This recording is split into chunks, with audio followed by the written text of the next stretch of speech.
Welcome to the December CABREW meeting. Board member or officers decided we'd make it virtual a couple weeks ago, and I guess turned out to be probably a wise decision based on everything. We just want to try and do our part to, follow the guidelines and keep everybody safe. I haven't done it yet, but be sure and just check in. Just check in on your social media that you're attending a CABREW meeting virtual, just so we'll kind of let people know that we're still meeting. Even though it's not in person, we'll get together before it's all over with. I think things are going to get better. They might get a little worse before they get better, but things are definitely going to get better in the near future. I feel it. Anyway, but yeah, just go ahead and check in on your social media if you can. I don't guess, just looking at the screen, well, I guess we do have some visitors. There's a couple visitors at CJ and Lori's house. Welcome visitors. We can go around. Anybody, if you've brewed since the last meeting, you can raise your hand. We'll call on you. We'll go around the room and see who's brewed and what you brewed since, what you've been up to since last meeting. So Jeff, do you want to handle that, or is that Brad issue? I'll take care of it. Let's start with Brad Fisher. Go ahead and unmute. I see you raising your hand. Yeah, I brewed a IPA. It's about 6.2% ABV. Very hoppy. Almost 75, 80 IBUs. Light in color. You liking your new brew shed? Say again? Are you liking your new brew shed? I am. Nice. I am. I've brewed 4 batches in the last month and a half. Wow, that'll keep you out of trouble. Yeah. All That's what my wife says. Yeah. Hey Brad, is the IPA clear or is it cloudy? It's clearing up. It's cold crashing right now. It's getting pretty clear. Okay, Stephen Scott, you're next. Okay, cool. At the last meeting, Ben Rigsby approached me and said he really wanted to brew a stout. So 2.5, 3 weeks ago, we got together and brewed 10 gallons of stout and we split it. And then that was the week before Thanksgiving, and then the Friday after Thanksgiving, I made a summer saison, but I added mulling spices to make it a winter saison. So it's still fermenting. We'll see how that turns out. Cool. Next. Go ahead, Chris.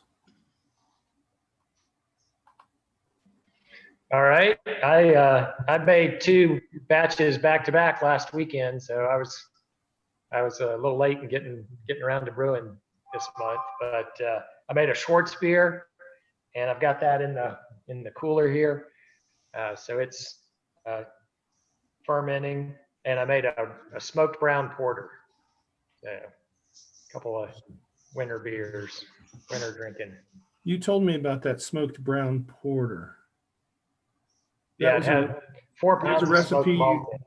Yeah, you made a mistake or something with it and it came out good? Yeah, it was a measuring mistake that I made the first time I made it. Nice. And then I just hobbled a recipe around it and tried it and liked it. And it was the one I put in I didn't win, but I put in the Palmetto State Open. So Nice. even with 4 pounds of smoked malt, they said it wasn't smoky enough. So Wow. I don't know how you can smoky it. Huh. Okay. Next up, Tom Carpenter. I brewed 2 beers for a friend's wedding. That's January 2, I brewed a brown ale, British brown ale for the groom, and the bride wanted something yellow and wet, so I brewed a Kolsch.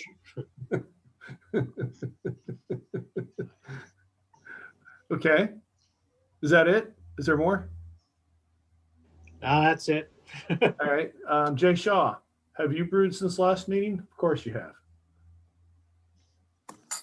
Yeah, I have.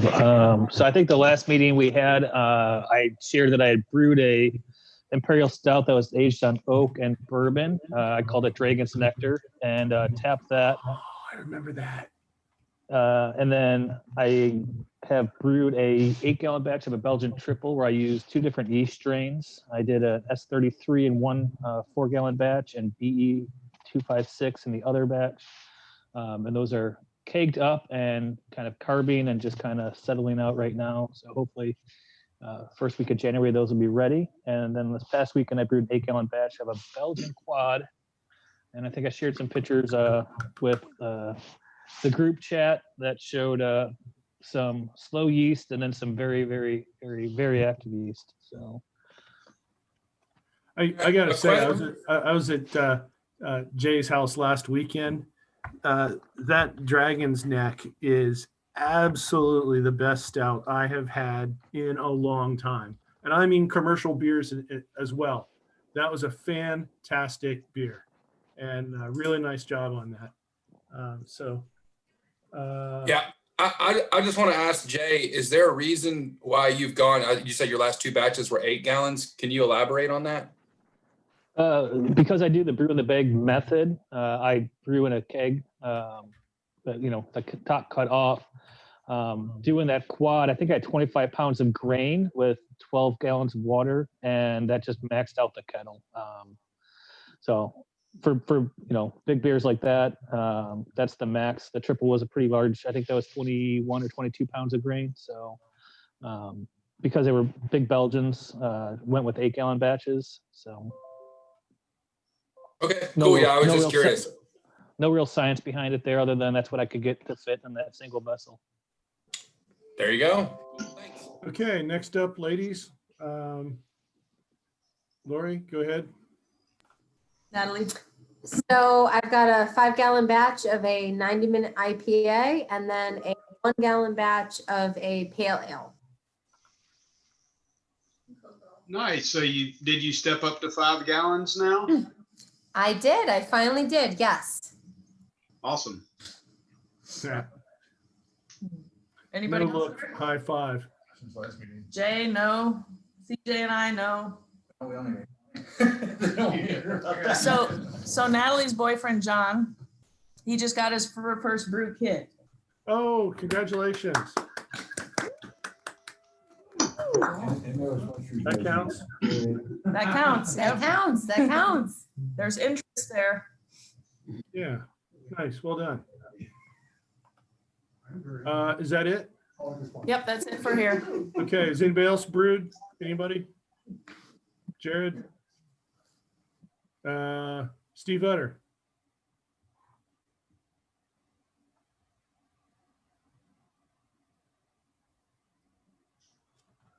Yeah, you need to unmute yourself. Steve. Yes, there you go. I think the last time we talked, I brewed a couple of meads, but since then I brewed a Wee Heavy, a Moose Drool Brown clone, a strawberry mead, a apple cider, and a apple pie mead. And I've got 2 stouts, one with and one without oak, to do over Christmas. How'd the moose drool turn out? Pardon me? How'd the moose drool turn out? Actually went, it's supposed to be about a 6% alcohol, and I think I'm probably going to be closer to 7.5. Not sure how that happened, but no complaints. Yeah. I'm going to keg it this weekend. I love a good moose drool. Yeah. When can we try all that mead? Yeah. Hopefully after the first of the year. Yeah. What's up with the apple pie mead? What'd you put in it? Yeah, let's do January Hot Farm. Yeah. I put in apple pie spices, the usual, cinnamon, nutmeg, and couple other things, I think. Just threw a couple things in there just to see what it would come out like. Well, cool. Yeah. Be fun to taste. Where'd you grab the moose drool recipe from? Or is it something I you got it developed? out of a book. I can't remember what the name of the book was. One that I've got that has a bunch of clones in it. So I wanted to try that one. The Wee Heavy actually came out of that one as well. And one of the stouts that I will be doing came out of there as well. Nice. Anybody else? I think that's everybody. Anybody else have beers they want to talk about that they brewed in the last month or so? Yeah, I've got one. I connected with Jared and Roxana a couple weeks ago, and we brewed a rosemary saison. Yeah, so I'm sure his is about ready. I still need to bottle mine, but I plan to split my 5-gallon batch, and add rosemary to one of the carboys. So we'll see how that turns out. Nice. Did you use dry yeast or liquid yeast?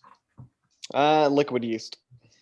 I can't think of what we used right now. It was White Labs.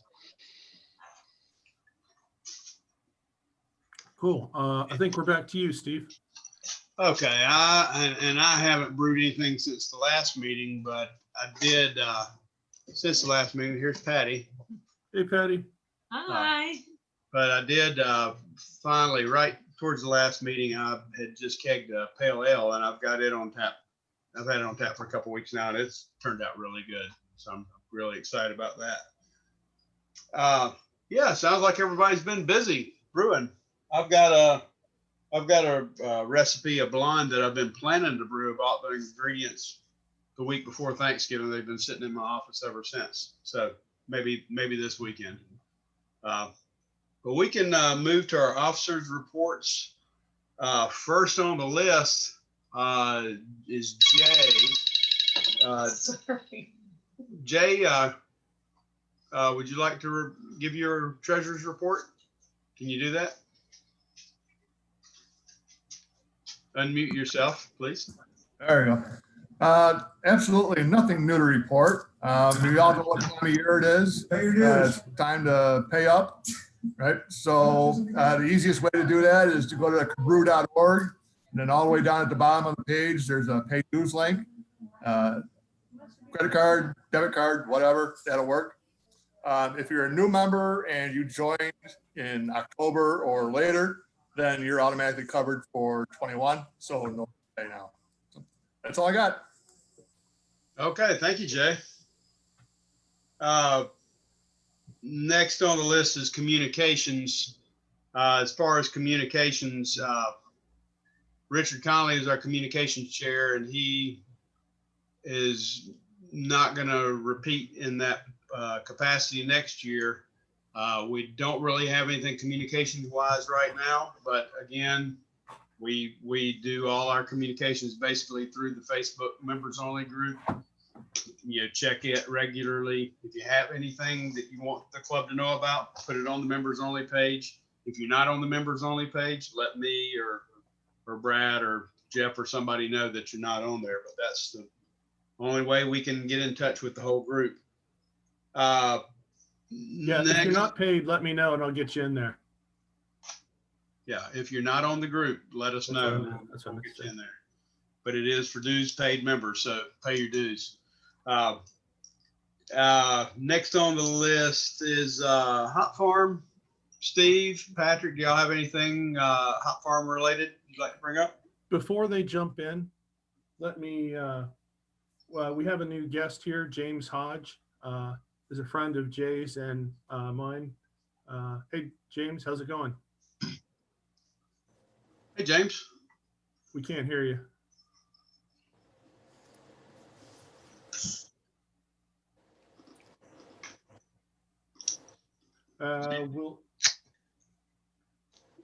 We'll come back to you, James.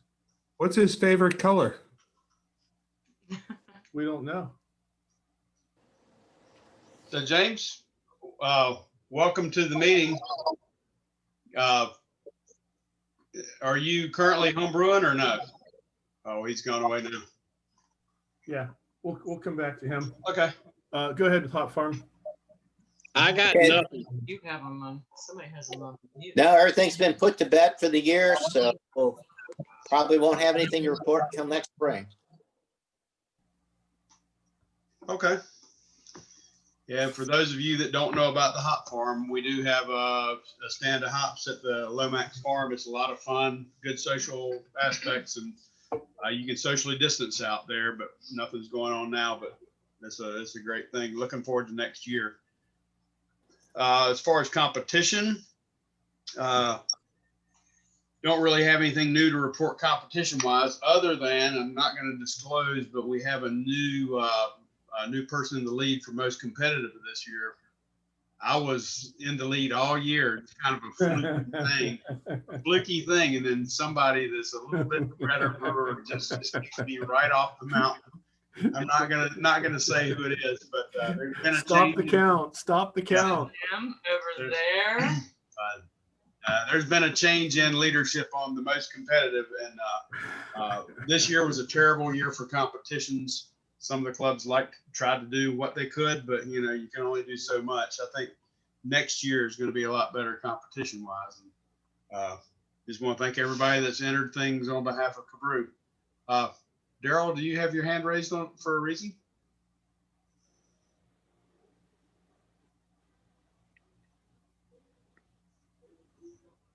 I don't know. I don't think my hand is raised. Your virtual hand is. I don't see it raised. He doesn't have a hand up. No. Oh, I don't know what hell, that was my hand, my grabby hand on my mouse. I didn't know you could do that. Oh, whatever. Anyway, sorry about that, Daryl. Didn't mean to call you out. Next, equipment. We've got a new 5-tap jockey box, brand new, never been used. We've got 2 5-tap jockey boxes, a 2-tap jockey box. If anybody needs one for an occasion or whatever, just contact me. I've got all the equipment if anybody needs it. Brad, for NCHI, do you have anything you'd like to bring up? No, nothing new about it. NCHI. I'm thinking about next year.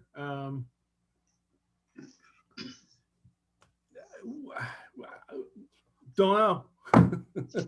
Until we find out what's going on with COVID. I expect that it will happen in 2021. I'm going to make plans that it will happen. So that's what I think. Yay. I think that's the right attitude. I think it's going to happen. I'm hoping everybody's vaccinated by Q2 and maybe we can have a normal world, maybe. I think it needs to happen. Yeah, but we can't just have it and have everybody get sick. We got to take it seriously. We got to follow the rules. We got to, follow the guidelines.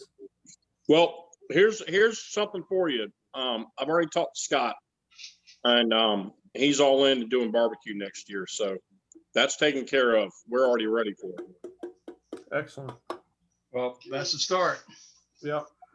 So anyway, we'll keep on top of that and do everything we can to make it happen this year. We really tried to do it this year, but there was just no way to do it and stay within guidelines and safe and all that. So maybe 2021 is going to be 2021 can't be worse than 2020. It's got to be a little better. Famous last words. Oh wait, I got the famous last words of the week. No, I don't need a blow off tube. Yeah. Jay. He made a quad. It's blown off like 3 times or something. Yeah, it happens. Here's the mascot. Oh, there's Porter coming to get some sugar. Jeff Supak, librarian. Anything to report library wise? No, we still have books. We are still open for donations. For every book or magazine that you donate, you get a point. Yeah, that's about it. I'd Yeah, like to that's all I point got. out that there's currently 11 books loaned out, which is fantastic. That's what a library is for. We should have books. And Jeff has been doing a fantastic job promoting this and, getting things done. He's put stickers on all the books. And, if you want a book, come get them. Talk to Jeff. It's really great that people are using this library. Yeah, we just need to figure out how to. I know there's several of y'all out there, obviously at least 11 of y'all that have books out. Hang on to them for now. We'll try to figure out how to get them back into the library. It just makes it difficult that we can't meet up once a month. But yeah, I'll figure that out, and then we'll figure out how to get books in hands if we continue to do the Zoom for the next several more months. But yeah, we'll figure it out. The only other update it too is if you do a book presentation on something that you check out, which Chris Miller, are you still up for it? Give me a thumbs up. Thinking about, yeah, okay. So Chris Miller tonight is he's going to go ahead and do a book report on a book that he checked out, and it's basically just a summary of what it is and trying to get people to get interested in it. So if you do that, you get some points. I forget how many we decided that you get. I'll have to look back up, but yeah, just encourage other members to check stuff out and get them encouraged into reading what you read. So yeah, that's what I got. Awesome. Okay. Lastly, in our officers' reports is recruitment and education. I think Stephen might have a presentation tonight. Is that a true statement, Stephen? This is a true statement. I'm ready to go. It's up here. You guys, if you want to go now or wait, I mean, if this is it, I mean, I think if Chris wants to do his book report before we I imagine it'll be shorter than this slide deck. Okay. Yeah, I don't have a whole lot on the agenda tonight, but I'd be interested to maybe hear Chris's book report. If we go ahead and do that, then we could. I've got a couple of points, and we'll do the education session. How about that? Chris, would you like to tell us about what you read? Yeah, sounds good. So before I start, a plug for AHA, American Home Brewers Association. If you sign up now, you get a free book. And then when you read it, you can donate it to the library. So we can all benefit from it. So Brewing Classic Styles is one of the free books you can get. So if I know a lot of people are interested in brewing classic styles, so you can get a free book with your membership if you sign up before January 4th. So there's 2 other books you could choose from as well. So the book I checked out at the beginning of COVID was the Bavarian Hells book. And I thought, okay, I'll just have this a couple of weeks and then I'll get it back to Jeff when we're out of COVID and we'll be done with that. But a really great book. It walks history of Bavaria, which is nice. It gives you the culture and all about the brewing processes that they used and all the kind of brief politics of what went into beer in Bavaria. And then it goes into a history of Hells itself. So the Munich Hells has a long history in Bavaria and throughout Germany. So it really was the first pale brew that took over Germany. And it was actually more popular at Oktoberfest than Marzen. Everybody thinks Marzen's the Oktoberfest beer or fest beer, but it's actually Hells. And then it goes into the Hells profile, talks about what you should expect from a Hells, gives you a couple pages of that, nothing too in depth. But then it digs into the ingredients, going through the grain and the water profiles and the yeast, and walks you all through that. It also, the next chapter takes you into brewing and goes through each of the steps, the mash, all the rests and the boil and what have you. So you get all that. And what's nice about it too is it talks about it from a professional standpoint. So like how they would have done it in Germany, doing it professionally, and then it kind of translates it for you into what you might want to do as a home brewer. So that's really cool. And then it has some recipes as well for the different styles of Hells. The Pilsner and the Hells are brother beers or sister beers, and they vary throughout Germany. So there's all different types of Hells as well that you can dig into. And I set up in my brew shop here so you could actually see the Hells that I brewed. And then, so let me pour it real quick.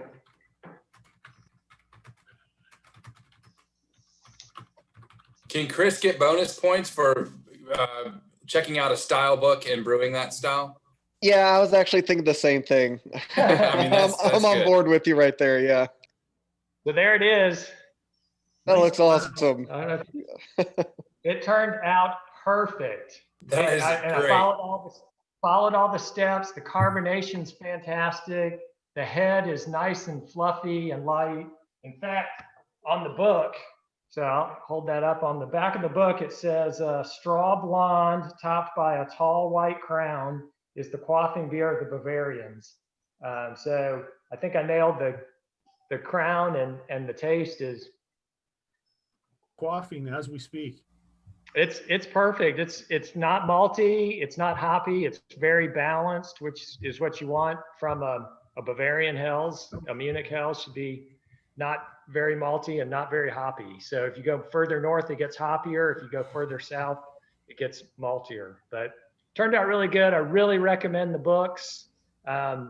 Great way to immerse yourself in a style and then brew it. So I really liked kind of just immersing myself and then brewing it and seeing the outcome. Turned out really good.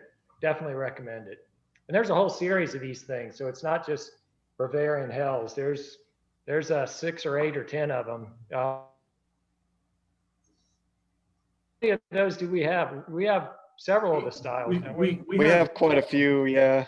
We have 10 of the styles.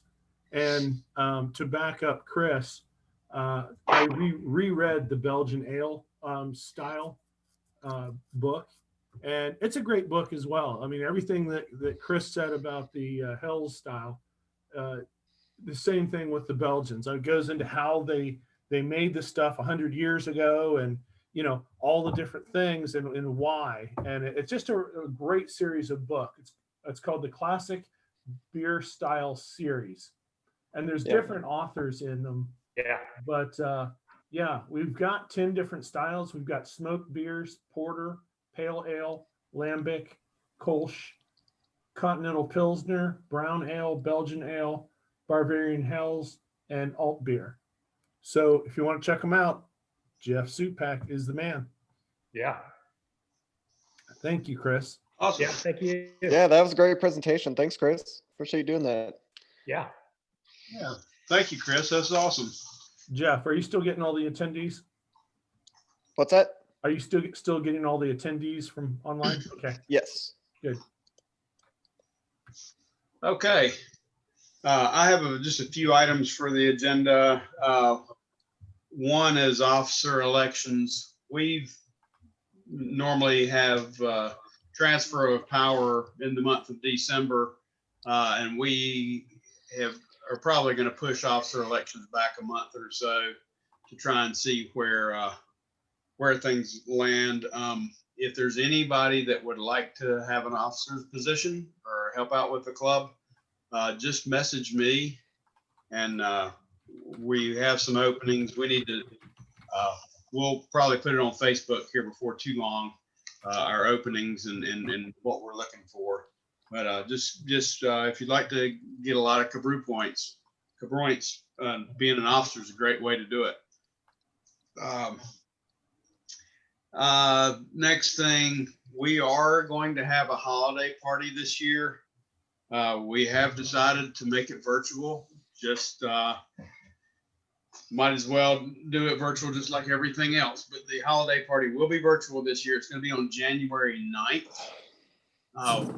We are accumulating a lot of great raffle prizes. If you've accumulated some points throughout the year, we've got we're going to have an online raffle. I don't know the right word for it, but we are going to have an online raffle based on your tickets. We're going to have, or your points that you've earned throughout the year. We're going to have some great prizes. We'll put some more details out on that, but we're shooting for January 9th, which is a Saturday. And we thought about doing it in the afternoon, just so we could kind of do it during the afternoon. It wouldn't take up everybody's night. Any of the officers can correct me if I'm wrong. I think we were shooting for about 2 o'clock in the afternoon. Does that sound right, Brad? Yeah, I think so. Yep. Because we were shooting for about 2 o'clock in the afternoon. The raffles we're going to do is going to be, it might take a little longer than we want, but I think it's going to be fun. Part of the fun of the holiday party is we are going to do a bottle share, but it's going to be homebrew bottles. And Chris at Red Hill has agreed to be a handoff point if between now and the end of the month, you want to go to Red Hill and take some beers up, 6 to 8 beers, 4 beers, whatever you want to, take up some home brews to Red Hill and pick up, if you drop off 6 beers, take 6 beers home with you. If you go early, you might have to go back after a week or two once people start dropping beers off. But we want to do a bottle share. So during the holiday party, everybody can just having, home brews that somebody else in the club has made. Might make it a little more fun than just sitting at home drinking your own beer. But we haven't worked all the details out on that. But we do, Chris has said we can use Red Hill as a drop-off point. And if that's the case, if you do go to Red Hill, have a beer while you're there. Let's try and throw a little love to Chris. Everybody's suffering right now, and especially more now that the curfews are in effect and all that. But we will have a bottle share. We'll be putting more information on that on Facebook as it becomes available. And had the book report and holiday party. And I think the only other thing I have on the agenda is the education portion that Stephen's going to present. Excellent. So yeah, if everybody's ready, I'll let's see if I can share here. Wait, Stephen, I'm not ready. Okay, Brad, let me know when you're ready. I'm ready now. Okay, excellent. Okay. Let me highlight you, Stephen. Somebody give me a just a head, like say, hey, I can see it when you can see it. Hey, I can see it. Excellent. Okay, so I put together a presentation on, it's really about keg miners. So I know I'm mixing two things. So this is fermenting in a corny keg. Let's see here. So, yep, that's exactly what I said, fermenting in kegs. So kegs typically used for serving. This is how I transferred some into fermentation vessels. We'll talk about dip tubes, dead space, little parts and pieces to the kegs, and then a couple closing thoughts and photos. So this is what everybody is familiar with. We've got buckets and carboys. They're easy. They're cheap. They're replaceable. It's not rocket science, but they do have limitations. So they're not pressurizable unless you're very careful. They do have oxygen suck back if you were to cold crash in that vessel. So pulling down the airlock or pulling liquid from a blow off tube. And I say they can be challenging to clean. That really applies to glass carboys because they're fragile and you got to get a brush down in there, and potentially dangerous.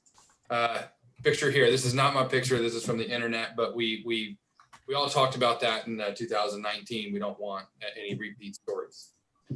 So you ask yourself, why would you use a keg for fermenting? It's a serving vessel. Well, they're easy to use and they're easy to clean, stainless steel. And they've got nice integrated handles. They're easy to move. They're pressurizable. So you can do pressure transfers. You can cold crash under pressure and not worry about oxygen suckback, or in Jeff's case, sanitizer suckback. And you can carbonate as you cold crash by hooking gas, CO2 up to it. And the one thing I'm not really going to touch on is you can naturally carbonate with a spunding valve. So as it's fermenting, you can just seal the vessel and it will carbonate the beer. It's kind of dangerous because so much pressure is generated during fermentation. You have to have a valve with a PRV on it. So I'm not going to touch on that, but it's totally possible. So I'll briefly touch on fermenting under pressure. This I have not done, but I have heard. So this is some anecdotal evidence from others on the internet, is that fermenting under pressure gives you a similar style to a lager, but at ale temperatures because of the suppressed esters, and pressure kind of has an effect on the beer that acts like a colder temperature. So who knew, right? So that's something you can do that you can't traditionally do in glass or plastic.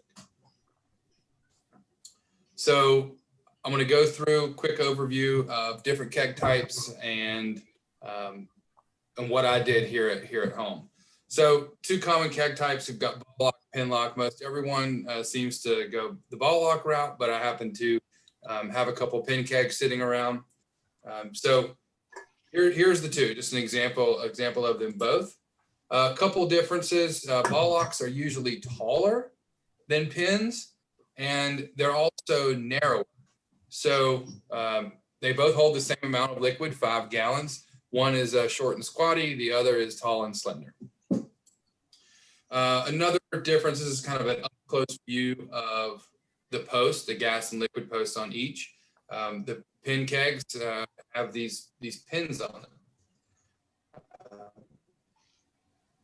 unlike ball locks that don't. So that's just a little difference there. And in my case, the poppets were longer as well, so they weren't really interchangeable. I guess I know there's some manufacturers and aftermarket you can get universal poppets, but in my case, these were different. So just a note. So regarding these dip tubes and dead space, so this is where we really get into it. So kegs traditionally are meant to get rid of all the beer that's in it. So the dip tube is as low as possible in the keg. But if you're fermenting in the keg, you're left behind with a bunch of trub and hop matter that you really don't want going through all of your system. So a dip tube that goes all the way to the bottom is a disadvantage to one that doesn't. So we've got a couple options to shorten the dip tube or pick up different beer. The way it's really broken out, you got a couple of options. You can cut the dip tube, make it shorter. You can install a floating dip tube, or you can do what I did and swap the dip tubes between a pin keg and a ball lock keg. That's just because of we talked about the height difference. So example on the left, cutting the dip tube. If you cut too short or damage it in any way, you can buy replacements for 15 to 20 bucks. On the right, we've got a floating dip tube, again, 15 to 20 bucks. And that's actually an interesting one if you look on the right. So it's got a floating ball where the dip tube in the pickup pulls from the top of the liquid instead of the bottom like a traditional tube. So you're always pulling clear beer down to the last drop. So it's got this flexible hose that connects to a standard liquid line, and that floats down as the keg drops, the volume drops, it just continues to go downward. So purchasing this does keep your original dip tube intact, which is pretty cool. But again, it's 15 to 20 bucks. So swapping a dip tube, in my case of having some pin kegs laying around, it was free for me to swap dip tubes. So here I've got the tubes shown for my pin kegs and ball lock keg. So the ball lock keg is the longer one here at 22 inches. The pin lock tube came in at 20, so it was 2 inches shorter. So you could do some complicated math and volumetric formulas on the circumference and all inside the keg to figure out how much dead space there is, but we don't want to worry about that. So here is the inside of the ball lock keg looking down through the open lid. As you can see, dip tube is curved and hits dead center. So this is after clearing the keg. It pulled most of the liquid out. Here is the inside of one of my pin kegs. And as you can see, it kind of goes down the side of the keg and is dead straight. And again, picks up at the bottom, but it's off to the side of the keg. So I just swapped them around. Simple as that. Took the dip tube out of one, put it in the other, just like that. So this is a ball lock keg with a pin dip tube. And as you can see, it's off the bottom a little bit. And the intent there, again, is to leave behind all that trube. So we talked about the volumetric formulas that nobody wants to do. So I've got my scientific method for measuring dead space. This is a gallon pitcher of water, pretty straightforward. Took the water, put it in the keg. And as you see, the dip tube in this photo is submerged. That's important. You want the dip tube submerged. So closed the lid, pressurized it up, and drained all the water out, leaving the keg upright as it would be if it was fermenting. I got all the water out, filled it up, and measured it. Pretty simple. So I measured it. So on the left, you can see that's the water that came out, and on the right is the water that was left behind. So you could just do the water on the left and say 1 gallon minus a little over 2 gallons, leave a little under 2 gallons of dead space. But I measured it just because. So it's as simple as that. You fill it with water, bleed it off, there you go. So when I was done, I labeled them both to make sure they were different from my serving kegs. I did not want to serve beer from these kegs and leave them as dedicated fermenters. So that's what I did. I've taped an index card to them to make it crystal clear. This is a fermenting keg. End of story. With the dead space label, so that I knew. So this is not a sales pitch necessarily for keg mentors, but they are cool. So there are a couple pitfalls I do want to point out. They're not clear like a glass carboy, so or a big mouth, so you can't see what's inside. You just have to, trust your judgment. You are limited with batch size, so that's 2 ways, right? So we have dead space in the bottom, and if you're fermenting, you also want head space in the top. So you can't fill them up, and if you do, I mean, they would bleed off. We've got clogging issues. If anybody else has ever dealt with clogged poppet and dip tubes that need to be cleaned on a full serving keg, it's a pain. It is a big pain. And I guess the most important one is you do need kegs and CO2 and all that comes with it. So the intent here is if you already have kegs and maybe a couple extra, that this is something you could convert. I wouldn't go out of my way to jump into it. So I made 2 of them, as you saw in a couple previous photos, and here I'm going to go through how I use them in my experience.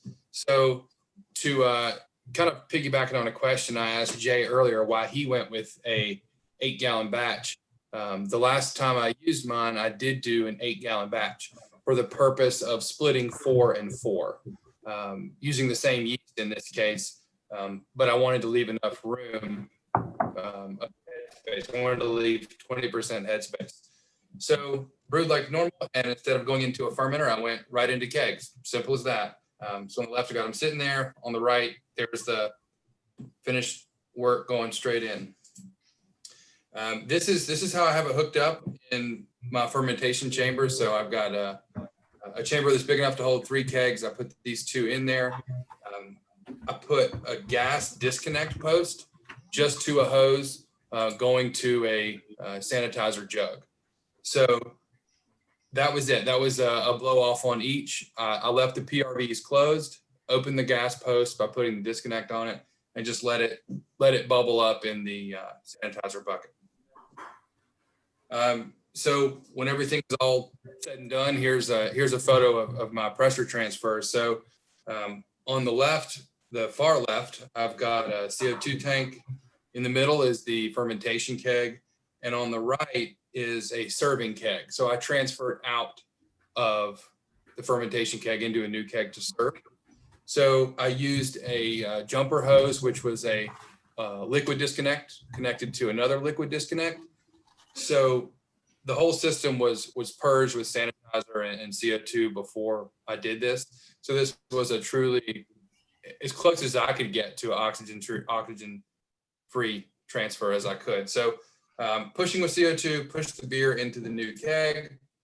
I close the lid, keep everything cold. And if you look closely on the right, you will see the condensation line on the keg. I mean, I'm transferring carbonated 32-degree beer into a serving keg. So it's good to go.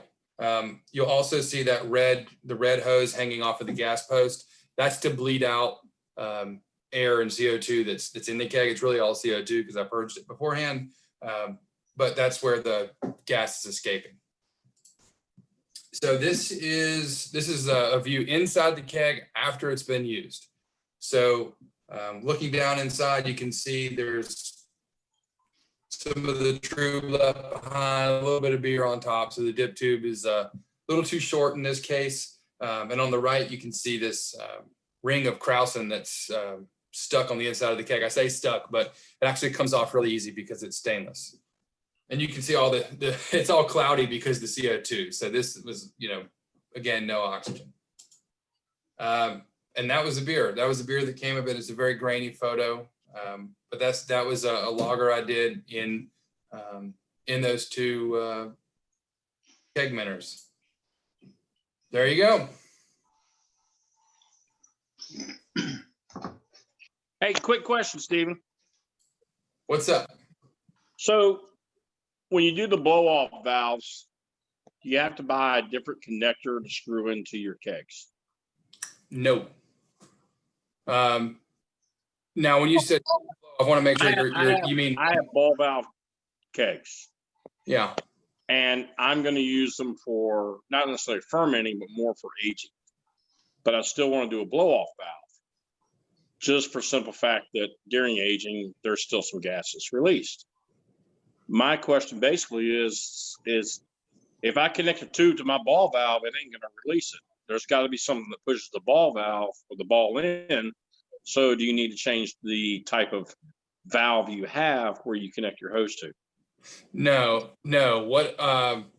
Just using a standard gas disconnect with a hose, like a piece of beer line dropped into a bucket like a normal blow off. It's just instead of the hose, you're adding a gas disconnect. So no additional equipment. If you already have kegs for serving, you don't really need additional equipment, minus the dip tube conversion or purchasing a new one. Okay, that's all I had. Great educational spot, by the way. So good stuff. Any other questions, experience? I was really surprised at what it looked like, the amount of trub you had in the bottom. It seemed like it had less trub than a fermenter, but I guess it's hard to tell from a picture looking down into the. Yeah, I've got one of them is uncleaned right now that I dry hopped an IPA with. It looks worse. I wanted to get a picture today, but it didn't pan out. But that's the thing is depending on your dead space, you might have a little bit of beer on top and it's a little harder to see. But it should be the same in theory. It should be if you do primary fermentation in it, but that's, it's interesting. It just adds one thing I'd like to do. So is if I do go with a floating dip tube route, you can ferment, carbonate, and serve in the exact same keg, no transferring ever.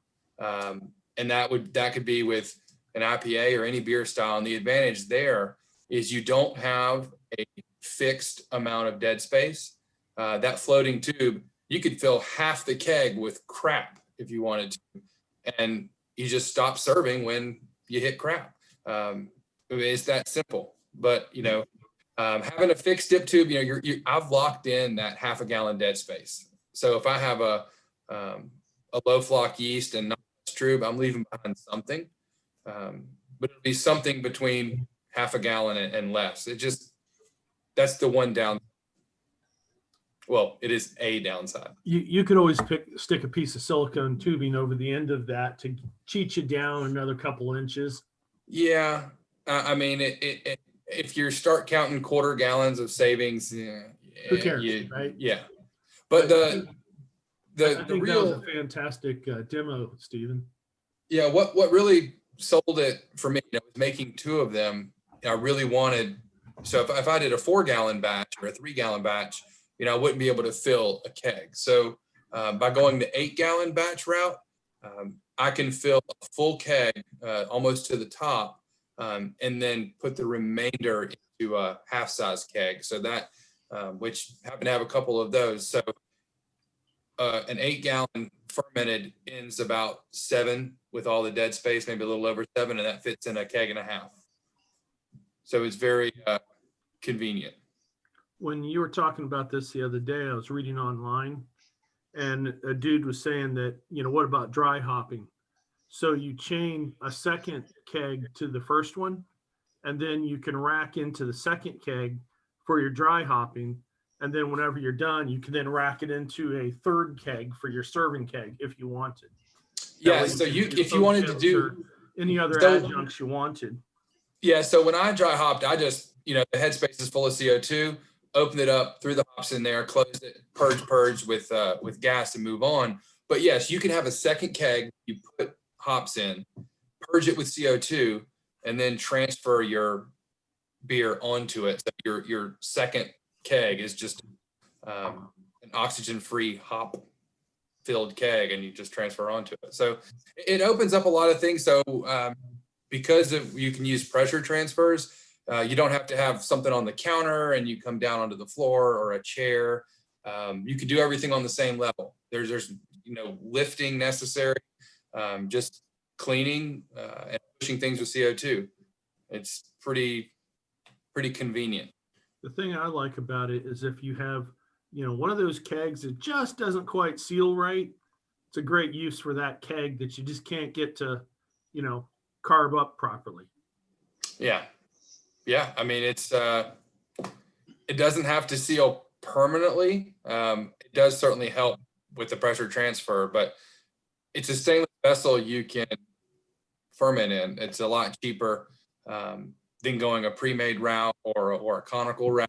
I was online today, and there exists a 7.9 gallon keg minter that you can purchase for $160, brand new.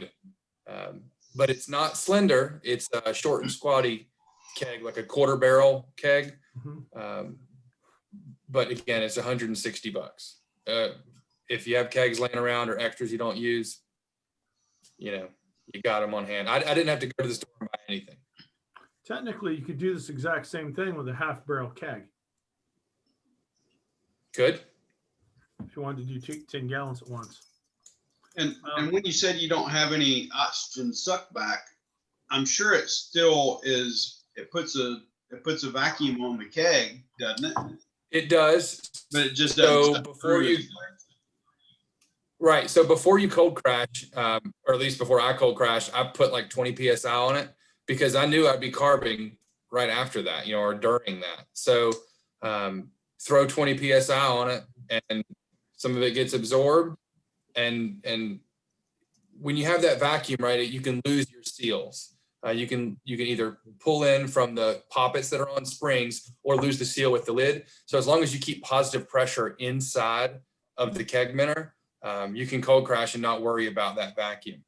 Huh. Does anybody else have questions, observations?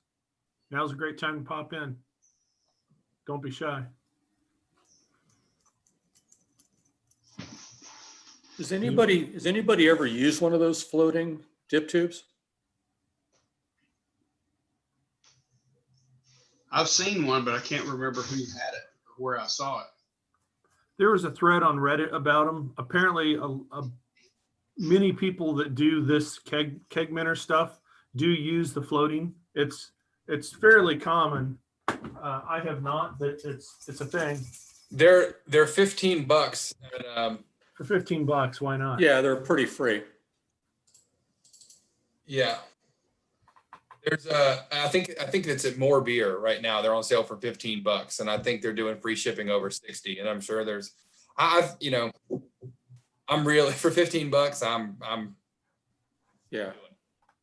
Thank you. So Stephen, are you sold now on this technique? Is this something that you're going to practice more, or is there any downsides that's going to keep you just going traditional carboy? Or So what's your the thought? only reason, yeah, I'm gonna do it again, but I've got 2 beers right now that are in carboys. So the issue there is I made 5-gallon batches. You know, it's like, what am I gonna do if I split it between them? I'm already giving up 0.8 gallons of space. In a 5-gallon batch, that's a little hard to swallow. In an 8-gallon, I can swallow it, but they still have their place. But my next one, if it's an 8-gallon batch, I will be using 2 keg miners. Nice. All right. Very cool. Awesome. Well, thank you for that, Stephen. That was awesome. That was a great presentation.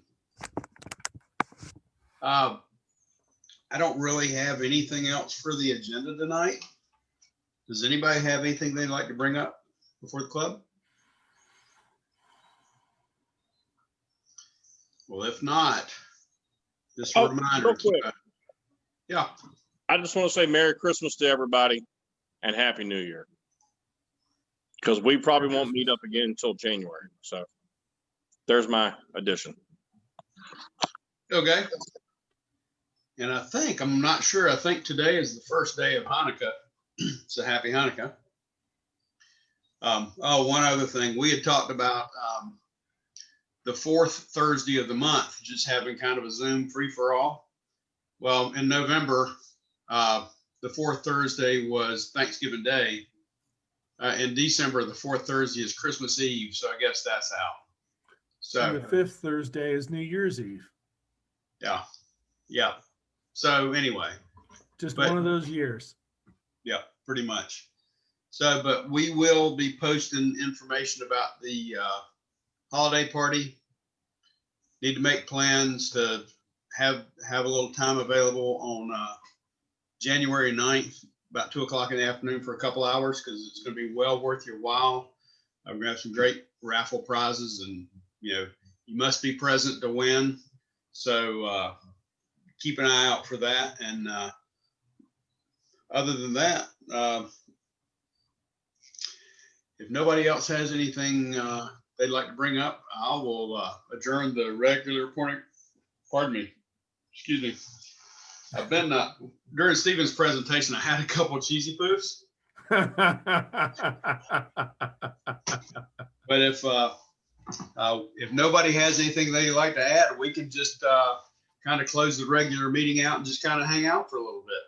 Is that a Costco or Sam's size? That looks like this Sam's. is Sam's size. It's the Utz 2-pound, 3-ounce cheesy poof cheese ball. Utz cheese balls. They're actually pretty darn good. So That's pretty good. Let's end with the presidential words of wisdom, and then I will stop the recording. Well, and see, that's the thing. I was looking earlier for a quote, and I don't have words of wisdom. The only thing I can just say throughout all this, horseshit that's been going on, Charlie Papazian said it best, relax, don't worry, have a homebrew. You are wise, sir. That's it. So everybody salute.